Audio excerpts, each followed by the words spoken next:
If you have a charm pack and are wondering what size half square triangles can I make with charm squares, I will show you what size half square triangles you can make with 5-inch squares using the 2 at a time and 4 at a time method. Let's start with the 2 at a time method. So to do this, you're going to put 2 squares of the same size right sides together. Like I mentioned, I'm using a charm pack, and a charm pack is made out of 42 5-inch squares. So these are 5-inch squares. I'm placing them right sides together, and then I'm going to mark a diagonal line from one corner to the opposite one. No, I just shared a trick on how you can use the 1/4-inch seam tape to sew lines like this without marking them, but these are kind of big, so I like to mark them. What we're going to do is sew a 1/4 inch on both sides of this line, and then go ahead and take your rotary cutter and cut right down the middle on that marked line. For the project I'm currently doing, I'm going to press these seams open, and you should have 2 half square triangles at this point. Now, to answer the question, how big of half square triangles can we get out of these charm squares? If you are super accurate and a really thoughtful and careful quilter, I think you could go with 4.5 inches. However, I am kind of a sloppy quilter, so I'm going to trim mine down to 4.25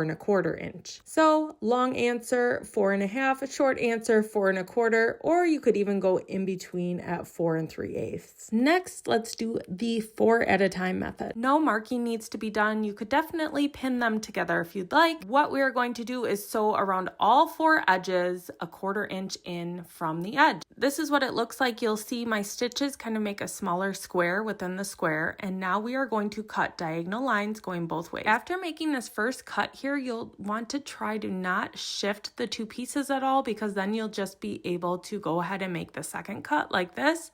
I accidentally took mine apart, so I'm going to show you, if you do that, how you can still make an accurate cut, and that is just lining up one of these horizontal lines on your ruler and making sure that it's straight before you cut.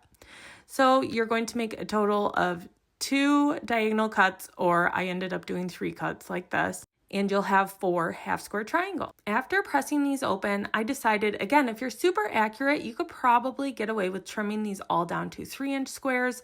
However, I am not, so I'm going to go with 2 3/4. There is also an 8 at a time and 16 at a time method. We can cover those another time. Which is your favorite method for half square triangles?